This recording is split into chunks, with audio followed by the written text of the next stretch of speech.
Hi guys, this is part 2 or 3. I'll have to see when I edit it. I did promise you that I was going to review InBRED. I wrote a short blog on the website about the film InBRED, and I said when I get the chance I'll actually do a video about it. So this is my video review of InBRED.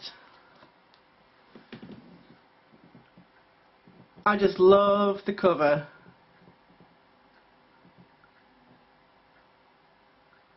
Absolutely awesome. There's Podge. He looks a bit like, oh, you know, what's his face from Emmerdale? Paddy. Doesn't he? Looks a bit like Paddy from Emmerdale. Right. This film, I've been after for a long time. I don't know if you guys remember, but a good while ago, maybe 6 to 8 months ago, I said I wanted to look at British horrors. And, excuse me, dry throats. I went onto YouTube, I just typed in upcoming British horrors and British horrors 2011, 2012, things like that. And I came across quite a few. Horde was one of them, which I can't get a hold of, but I really would like to see. That was another zombie film. This one isn't a zombie film. I think the title completely gives it away, really. InBRED. You fuck your mama, you fuck your sister, you fuck your brother, I'll fuck all of you. I'm just being a complete twat. But yeah, InBRED, they came in pieces, they left in pieces. It's fucking brilliant. Now, for UK residents, I know you will all know where Yorkshire is.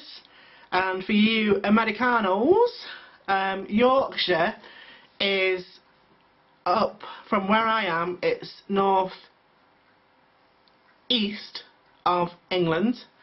And it's very countryside, very hilly. There's lots of fields, basically, and tractors and things like that. That was a bit Cornish, really, wasn't it? But yeah, they have tractors and lots of fields, and there's like it's cottagey, you know, not cottaging. I don't know, it might go on up there, but very cottagey kind of place. Everybody knows everybody.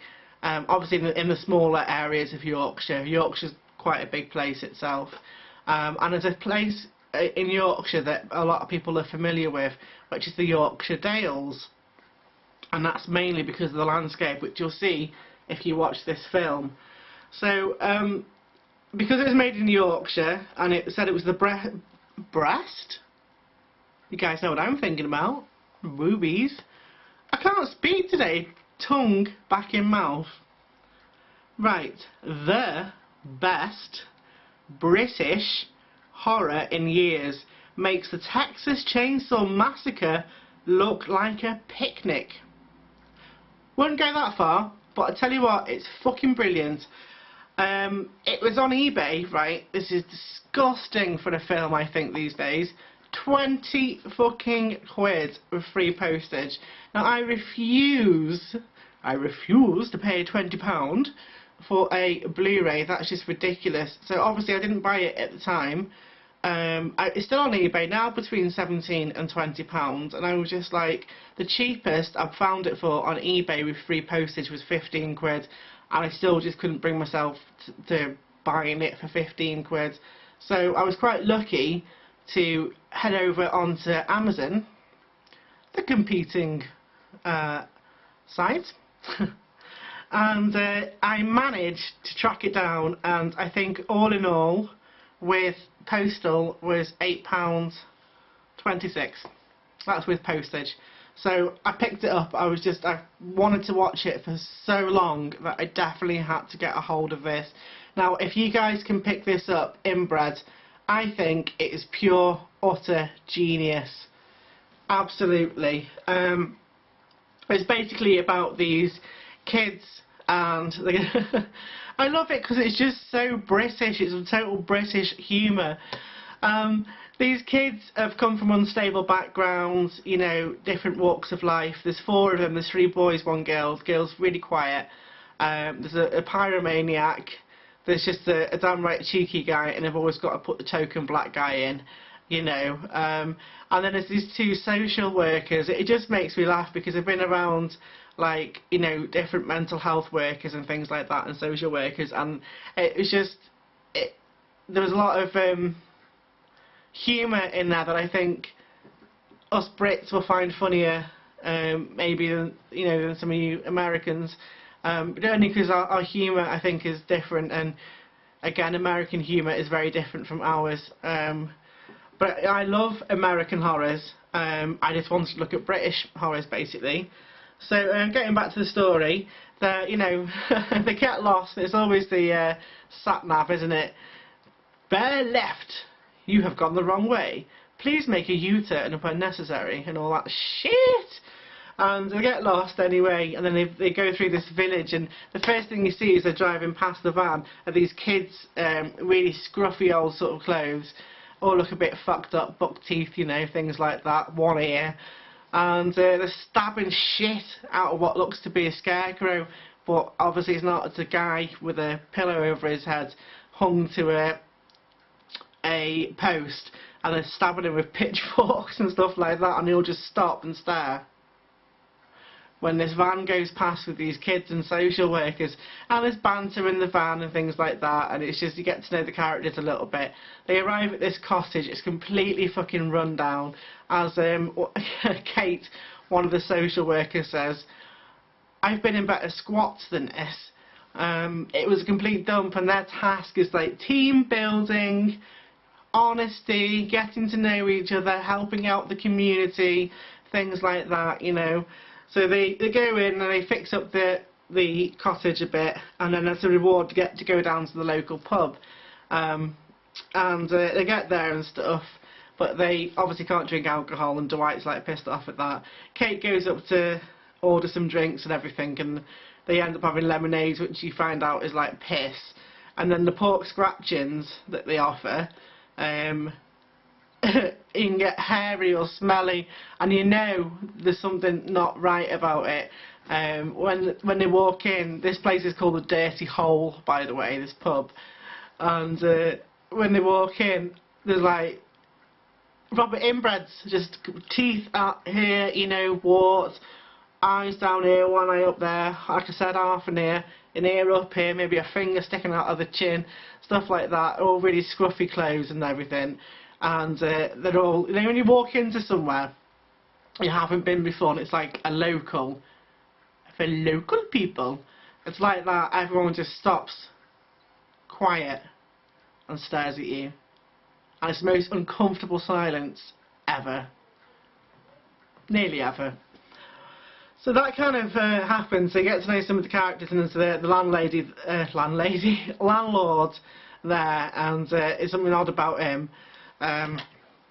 He ends up being that guy there, and basically it's just great. It's just about these kids, and one by one, they're all, I'm skipping a bit, sorry, they go out on do some community service, fix up some trains and stuff, and have some bother with some of the local lads, and it's just fucking funny. And then Jeff falls over and he gets stabbed in the knee by a piece of metal, and then they rush him off in a wheelbarrow because they haven't got any transport to the Dirty Hole, and then they say that lad that come in earlier giving shit and whatever, you know, he's done this, and Dwight turns round and said, you know, fucking inbred cunts, a lot of you, and the bar guy said, hey, we're not all cunts. Which I just thought was fucking funny, like, obviously implying they were all inbreds, you know. I just thought it was brilliant. He then, like, takes out this machete thing and says, yeah, lads, I got something to ease your pain. Boof! Knocks off Jeff's head. They're all fucking screaming, blood's everywhere. Down in the cellar they go, and then one by one they're brought up, and the dude that owned the pub, he says, go and tell all local villagers we got a show tonight. You know, local barn, we got show. So he puts on a show, and that's his circus performing, makeup he's got there. And it's just funny, they do all these like acts and stuff like that. This guy ends up with the bucket on his head and the massive carrot nose, and they've got Mr. Dirty. And Mr. Dirty's got a half mask and this big nose out here. Looks like just one big black fucking dildo. Ooh, Mr. Dirty, you like it dirty? Do you like it dirty? And all the people in the audience going, yeah, we like it dirty. And he's going, oh, do you like it really dirty? And they're all like, yeah, we like it dirty. Does he like it dirty? Pointing at Dwight, who's strapped up in his chair with a blonde fucking wig even. And he, does he want it? Does he want it? Yeah. Who wants it? Does he want it? Yeah, let's get dirty. And he's got a shit sprayer, like one of the guns that they go and put manure down on the field, and he ends up putting it in Dwight's mouth and he blows up and then shit just blaze everywhere, and it's just fucking funny. There's loads of antics in it. I don't want to describe all of them to you because I don't want to give a whole film away, but it made me laugh. It made me just like think how fucked up society is in these small places and things like that. And I mean, the fact that they just called it InBRED, like straight out, didn't even disguise the fact that it was blatantly taking the piss out of these small town communities, you know, and things like that. They just called it InBRED, and it's just funny. Like, obviously one by one they get, you can see them running over the field, they get targeted and stuff, and there's this big show that's on, and it's just brilliant. I sing like this country song as well. So I can't remember the lyrics now. Eba, eba, gum. When the strangers came and tried to stake a claim. Eba, eba, gum. And we chopped off his legs and shot off his head. Eba, eba, gum. Like, just fucking mad InBRED song. So if you can get a hold of this, guys, InBRED, it is the way forward. This is Kaz Van D for Diary of the Dark and YouTube. Thank you, and take care.